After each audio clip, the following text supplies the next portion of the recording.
Purihin ng Panginoon. Guys, uploaded na rin po ang ating FB Live dated March 29, 2024 by His Grace. And kung bago ka lang po sa aking channel again, please consider subscribing po at hit the notification bell para ma-notify ka sa mga bagong videos na gagawin ko po. And like, share, and comment din po. Tayo po ay nag-upload ng mga katotohanan mula po sa Panginoon, lalo tigit sa kanyang second coming po na napaka-importante. By His Grace, tayo po ay nabiyayaan, kinahabangang makapagdala ng kanyang pong mga salita, at nag-upload din po ako ng mga videos galing po sa PMCC Portwide sa mga turot aral po. Ganun din po ang ating mga music. And salamat po. Please continue to support. God bless us all. Let us lead to those behind us the heritage of faithfulness, pass on to godly life.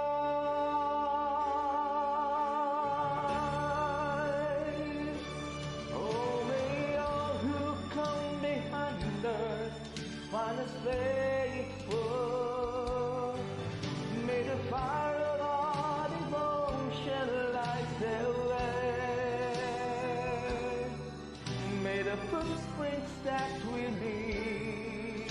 lead them to believe, and the light to live inspire them today. Oh, may all who come behind us find us faithful. Noon, ang ganda. Ganda na hair ko. Okay, ang aking hairstylist, ang aking anak. Bati po tayo ng happy birthday. Christian J. Ngayon ay March 29 na po. So, happy birthday kay Christian J. Soto. Happy birthday kay Sister Melida Maningas. May 2 cents. Ito po si Chody Cabilis. Ito po ay aking brother-in-law. Yan, malaki sa akin na ulo binigay ko dyan. Okay po, so, happy birthday kay Sister Janine Reyes Santos, Jen Villar. Aba, birthday pala nito ngayon. Kay Sister Jai Reyes Santos. Happy birthday po sa lahat. March 29 po. Ayan, 2 days na lang, April na. May position na sa hair ko, ha. God bless po sa inyong lahat. Yan, marami pang birthdays ang dumating po sa inyong buhay. Eto na. Yan po. Ngayon ay medyo umulan. Buti nga, kaya lang grabe init pa rin po. Wala namang pinagbago. Medyo at least, medyo, kasi kanina, sobrang nakakapanlabot. As in, mag-ingat po tayo sa sobrang init. Yan po. Thank you ulit sa mga patuloy na nagsusupport po sa atin. Yan po. God bless po sa inyong lahat. Lagi ko kayo i-heart. Lagi ko kayo i-heart po. At yan. Salamat sa mga nag-share na reel ko ng videos ko po. Sana panoorin nyo po. Yan. Syempre pinaghirapan natin. Yan na po. At ingat tayo sa mga friend request. Yan. Ano po yung, bagamat sabi ko nga sa akin, iba po kaisipan ko sa friend request. Yan. Pero napaka mag-ingat tayo. Bago ka mag-friend, bago mo i-confirm, suriin mo muna. Kasi hindi lahat dyan ay, syempre, di ba po? So, natin, yan po. Tayo po ay maging matalino these days. Bagamat nga po ako ganun. Tayo nga po ay medyo mahina ang ulo na po. So, pero hindi tayo ng karunungan sa Panginoon na po. Yan po rin po ang Panginoon. At speaking of karunungan, yan. Ang bilis, diretso na ba talaga? Yan. So, sabi po dito sa Santiago 1:5, bakit nga ba, abay, oo nga, dito po yan talaga. Opo, si Santiago 1:5, ngayon po ay maulan bago ko makalimutan. Mamaya po 5 p.m. ay ang ano nga, sa ano po, 'di ba, yung passion prize. So, ano natin, i-share po natin at kayo po ay manood na po. Yan po. So, sabi sa Santiago 1:5, tama ba, Friday po ngayon. Ngunit kung nagkukulang ng karunungan ang sinuman sa inyo, ay humingi sa Diyos na nagbibigay ng sagana sa lahat at hindi nanunumbat at ito'y ibibigay sa Kanya. Yan po rin po ang Panginoon. Hindi naman ako mapakali dito sa upuan ko, no? At slow connection tayo. Lord, wag mong hayaang mawala aking connection na po. Eto. So, eto po ay, sabi ko nga, kwento-kwento lang ako na po. Pero hindi to kwentong barbero, ha? So, 2 days ago, basta kasi di ba may napiinga tayo na taga-Kirang, basta sa Nueva Vizcaya po na po. At nangingi ako ng tulong sa mga kapatid sa church. Yan. Wala sa atin ng message. Okay lang po yun. Baka wala may kakilala na po. At sila pastor kasi bis talaga. Alam ko naman. Na kasi nagpa-follow up ako. Binigay niya sa akin yung name ni Pastor Nigos yata. Pastor Nigos po. Yan. At nag-check ako po sa FB. Ang dami lumalabas, 'di ba? Tsaka kasi yung iba minsan, iba yung pangalang ginagamit. Yan po, parang initial lang. Minsan nga, hindi mo ba mabasa yung nilagay sa FB, na po. Kasi may mga Chinese pa, pero Filipino naman. So, mahirap maghanap. Ayan. At, eto nga, may nakita ako na, siyempre walang pastor, nakalagay lang ay Ronnie, basta si Pastor Ronnie po kasi Ronnie Nigos. Yan po ang binigay sa akin ni Pastor kasi sobrang busy nga, dahil po tayo ay, di ba, merong Passion of Christ, kahapon, 7 last sayings. So, busy talaga mga lingkod po, at ngayon naulan pa, imagine mo naman yan, di ba? So, yung may nakita ko na isang pangalan, may po siya, may kumbaga may ibang kapatid doon na friend niya, kaya sabi ko baka siya na yon na po. Pero kasi yung chinek ko yung profile niya, ako kasi nagche-check talaga ako, sabi ko parang iba yan. At di ba sabi ko, Lord, paano ba yan? Kaya naisip ko na anong gagawin ko, dahil nga po ito po ay PE at saka kagaya ko na stroke si Sir at buong sambayanan. 'Di ba? Rapture po yung usapan natin anytime, baka dumating yung Panginoon. Ako po ay syempre magigilty, 'di ba po? So, ayan, sabi ko, kailangan asikasuhin ko na 'to. Ayan. Na yung dati po kasi nabuksan ko yung website nga ng PMC Support Watch. Parang hindi pa siya mabuksan kasi nga po baka ay may na yung internet namin at saka baka hindi pa masyadong, ewan ko, basta tinatry ko, di ko mabuksan po. May konting problema, yan. So, kanina, biyaya, na-open ko, rin po ang Panginoon at syempre ang ganda, di ba po? Yan, yun po ay syempre karunungan, binigay sa mga kapatid na galing po sa Panginoon, purihin po ang Panginoon. Abay, nangihingi sila ng wisdom, na po. Kailangan talaga natin yung wisdom. Hindi, kaya ako hingi ng hinga araw-araw, dahil mahina po tayo, na po. So, ayan, alam mo ginawa ko, kasi nga sabi ko, Lord, anong gagawin ko? Hindi ko na alam sino kasi nga busy mga kapatid. Isip-isip. Kahit may inaisip na po. So, isip ako, yung nga naganap ako sa may nakita ko. Ay, na-open ko nga, na-open ko na yung website nga. Kailangan ng para makapaghanap ng lugar, ganyan. So, kailangan mo yung area Naku, sabi ko, paano ba yan? Di ko alam sa anong area yung lugar nila. So, ginawa natin, nag-type tayo sa FB ng PMCC Port Watch Nueva Vizcaya. So, labas. Yan.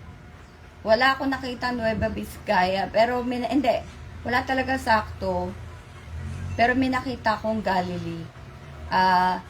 Ang mahal na Presbyter Chody Verano po yata ang may hawak doon. Kasi hinanap ko Nueva Vizcaya. So, purin po ang Panginoon, nakita po natin na Galilee area po siya. So, nakapag ano na ako, check yung area niya, nahanap ko na, and then, yung pag do sa right side mo kasi yun, hanapin mo kung anong lugar. Wala akong makitang Aritaw, Kirang. So, ano na lang, Nueva Vizcaya. Tama ba? Na po. Ayan.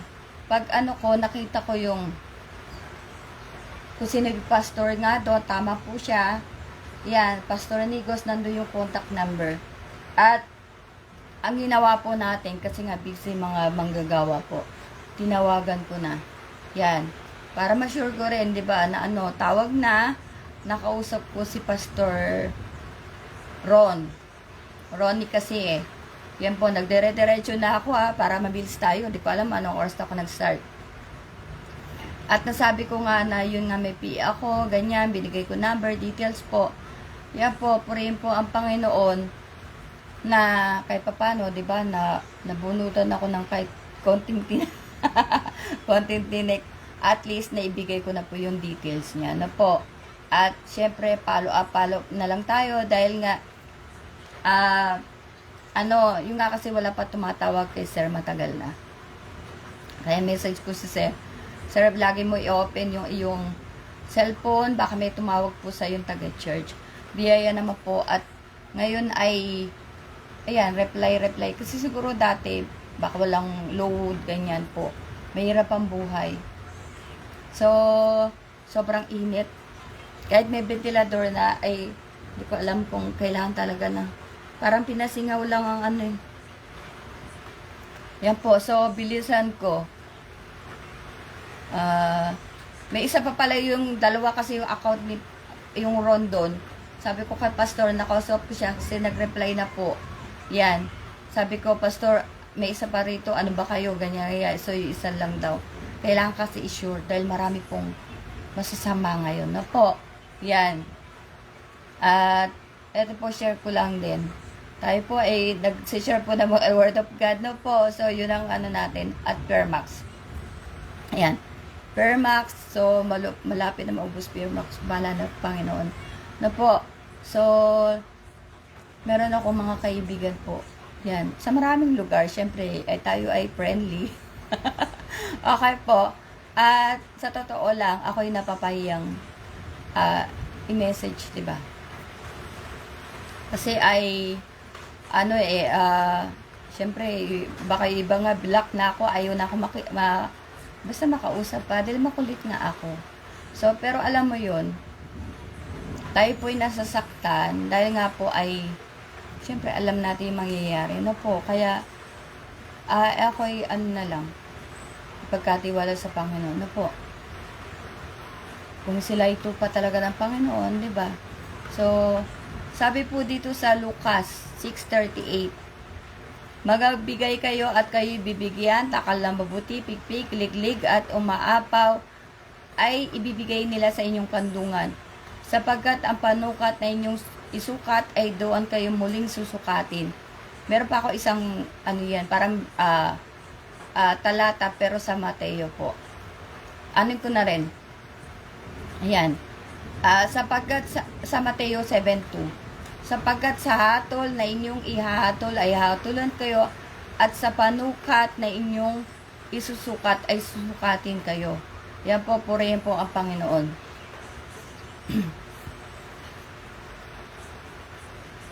Saan tayo? Nandito pa rin tayo na po. So, ayan. Diba? Ito yung sa sa mensahe rin ng mahal na lingkod, Mala Bishop Jonathan po. Alam ko meron siya nasabi na Na yung, alam mo yung, ang problema kasi natin, pride. Yan po. So, yung tigas ng puso natin, di ba? Yan. Pero sabi niya, na kahit papano, alam niya na, ano ba yun? Kahit papano daw, kahit matigas ang puso mo, ma-pride ka, may kahit maliit na space pa rin sa'yo si Lord, di ba? Sa puso mo. So, biyaya ng Panginoon na, kumbaga pag meron ka nagagawa, di ba? Na, sasabi ka, sorry Lord, di ba? Ganyan.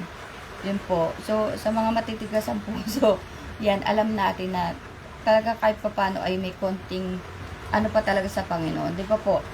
Sabi doon sa ano ko sa talata, yan, na, di ba, sapagkat sa hatol na inyong hatol ay hatulan kayo at sa panukat na inyong isusukat ay susukatin kayo.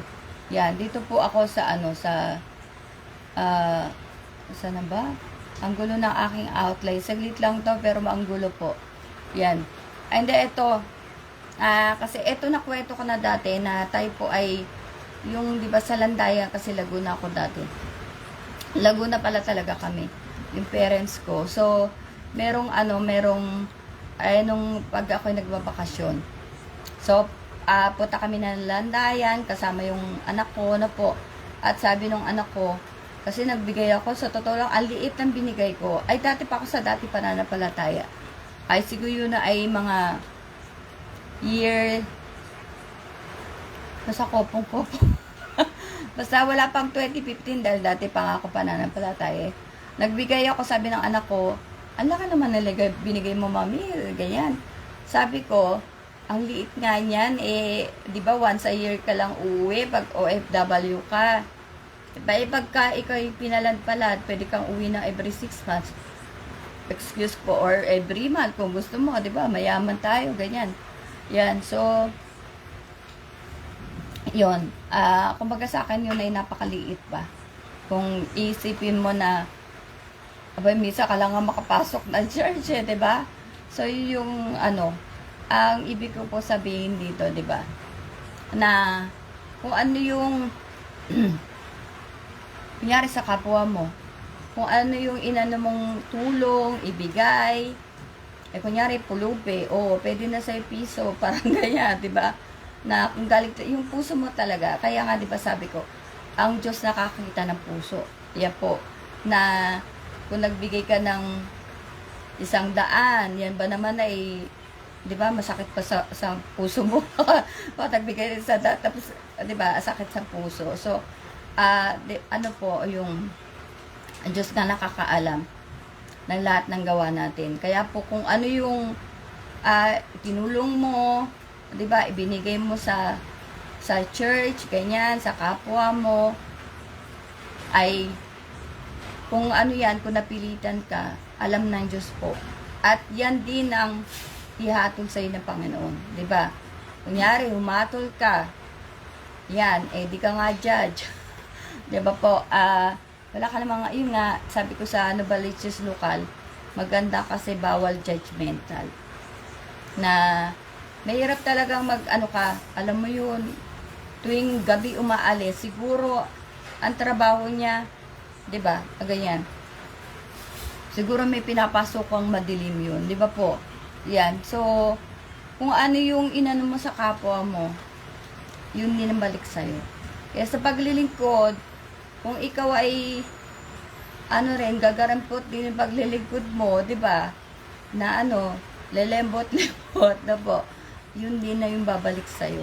Di ba? Sabi nga na, sa panukat na inyong isukat ay doon kayo muling susukatin po. Yan. Kaya nga kasi ang Panginoon po ay, yun nga, ano ba tawag dyan? Patas or hindi ko na maisip, no? Ang Panginoon ay matuwid. Yan. 'Di ba? So, ganun po talaga. At syempre nga yun, kahit tayo ay sobrang pride, yan ang problema natin Ang matigas ang puso, sabihin natin sa Panginoon na bigyan tayo ng bagong puso po. At ang Diyos talaga magbibigay Yan, maraming mayaman, almost everything nasa kanila na, pero alam mo yun, meron silang iba-ibang puso. Kasi may napanood ako, para 17 years old, alam mo yun, ang kinuha niyang, meron na siyang business. At 17, kumita na siya ng 2 million yata, 6 million or 1 million. Meron siya mga worker, mga may PWD ako napanood. Ayan, na kinuha niya kasi para makatulong kasi nga walang mapasukang trabaho na maayos. So, yung bata, alam mo yun, di ba? Ang puso niya tumulong, alam ng Diyos. Na po, purihin po ang Panginoon. At eto ay para mabilis talaga. Isa pa na, alam mo yung kunyari meron kang lihim na hindi mo kaya ipagtapat. Yan. Pero mahirap kasi yung kasalanan nga na, alam mo yan, kailangan matanggal po sa ating sistema, sa ating pong pagkatao yung kasalanan. Kasi yan ang nakakabigat sa atin. Di ba ngayon Semana Santa, basta kung maari nga, di ba, sabi ko po, lagi ko sinasabi ang church na, yung nga, 1589, sinorkat ko na lang po, sa buong Pilipinas, 74 countries sa buong mundo. Ngayon po, Semana Santa, na tanggalin na natin yung di ba, yung nakakabigat sa atin, yun nga kung meron kang lihim, na hindi mo maipagtapat, di ba? Nakatira dyan, ilang taon na nakatira, di ba? Wala na mabayad. Na po, di ka makaalis sa kasalanan na yan, di ba? Sabi ko yung kwento ko, yun nga, di ba? Paulit sumisikat na yun na may anak doon sa isang asawa na sa abroad din, nagkaroon ng 2 pa sa iba. Pero deny. Yung anak niya 20 something na yata, imagine mo, paano siya nabuhay? 'Di ba? Paano ka nagkaroon ng katahimikan? At the end, lumabas din. Kasi nga walang lihim na hindi nabubunyag. Na po, kahit natin yan, tago natin sa baul, ilang taon, lalabas at lalabas po. At mahirapan ka lang, atakihin ka pa, 'di ba? So, ang Diyos mapagpatawad po. Yan, ilapit natin sa Panginoon. Kung di ka makapagtapat, sa dapat pagtapatan. Na po, kausapin natin ang Diyos. Ngayon po ay Semana Santa. Natin na, Lord, baguhin mo yung puso ko. 'Di ba? Ganun ang gawin natin. Ay, hindi natin alam, wala tayong alam sa bukas po. Maganda ngayon pa lang ay makatanggap tayo ng kaligtasan. Ang sinashare po natin dito, kaligtasan na po, linawin ko lang. Yan, di ba? Nasabi nga lagi, Romans 6:23, kabayaran ng kasalanan ay kamatayan, pero ang walang bayad na buhay, na libre nga, ito po, ay nabigay ng Diyos ay buhay na walang hanggan. Through Jesus Christ. Okay? Through Jesus Christ lang na po. So, kasi nga Hebreo 9:27, di ba? Na isang beses ka lang talaga mamamatay, di ba po? At after nun, judgment. Yan. So, wag na natin antayin yung judgment. Tayo po ay tumanggap po sa Panginoon. Regalo mo sa sarili mo. Di ba? Niregaluhan ka ng Panginoon, libre na salvation. Regaluhan mo na yung sarili mo na makalayas ka na sa kasalanan. Matanggal na sa puso mo, sa katawan mo, sa pagkatao mo.